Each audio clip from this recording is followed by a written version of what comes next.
Hello, hope everybody's having a great day. Welcome back to my channel, Andrew Winnipeg Podcast Manenko. Today I'll be reading from the Winnipeg Free Press, January 13th, 2021. Copyright goes to the Winnipeg Free Press, as well as Timur Durrani, Local Journalism Initiative reporter. Province expands small business grant program by Timur Durrani. All copyright goes to Timur Durrani, the Local Journalism Initiative reporter.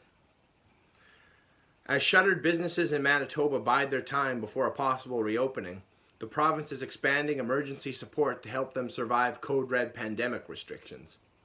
At a news conference Tuesday, Premier Brian Pallister announced he's pushing the deadline for the $5,000 a pop bridge grant program by a month to January 31st. While expanding eligibility criteria to include more types of businesses.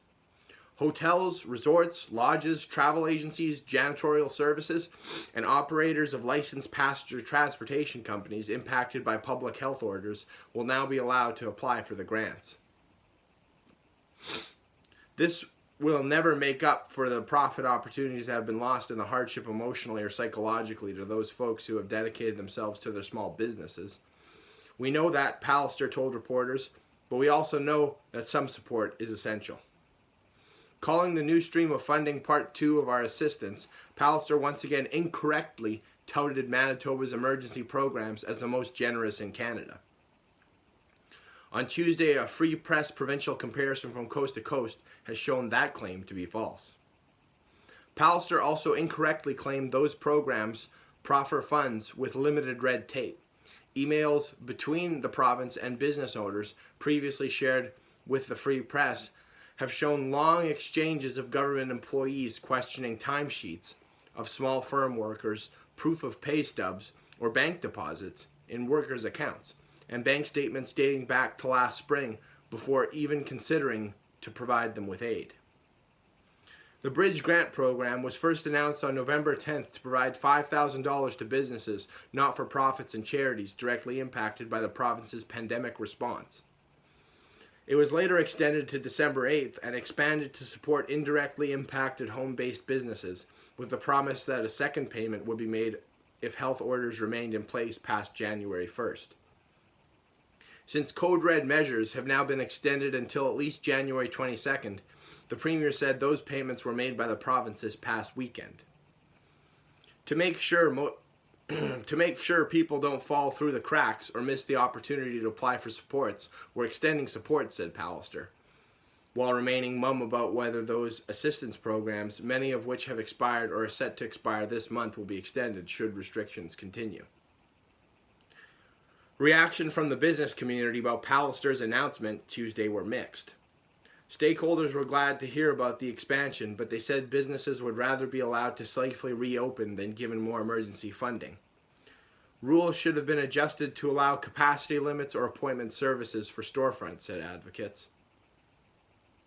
It's a favorable first step to acknowledge our industry, said Scott Jocelyn, president of the Manitoba Hotel Association, who wishes the provincial aid to continue after January.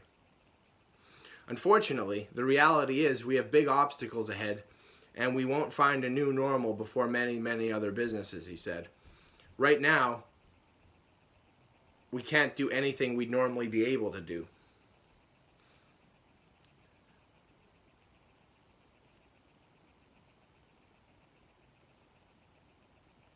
Chuck Davidson, president of the Manitoba Chamber of Commerce, said he's not sure the funding will be enough after more than 10 weeks of closures.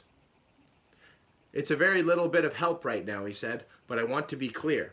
Business owners know they can safely open things up, and that's why we're pushing at the very least for soft reopenings to give them a chance.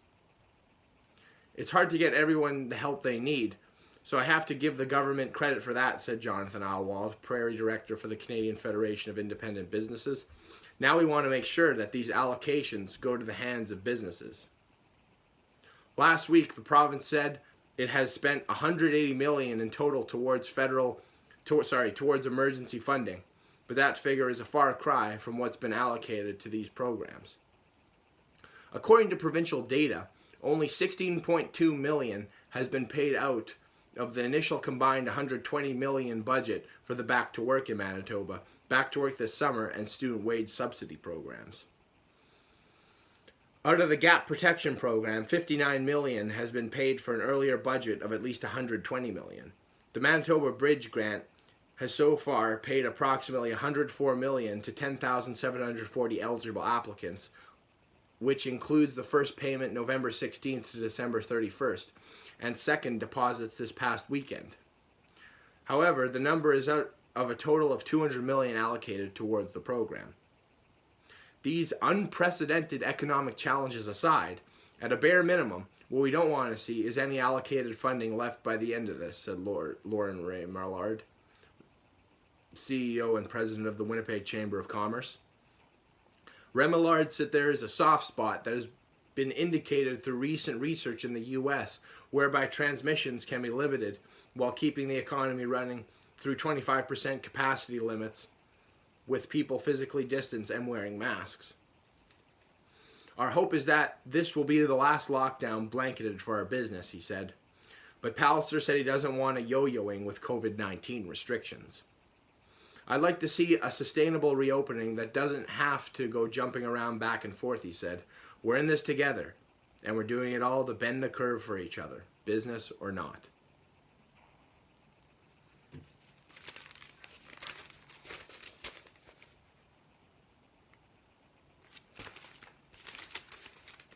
Premier Brian Pallister says the province is extending its Bridge Grant program to the end of January and expanding the fund's eligibility criteria. Again, all copyright and credit goes to Timur Durrani. Twitter at TimurDur. Timur Durrani at freepress.mb.ca. Thank you very much for your time.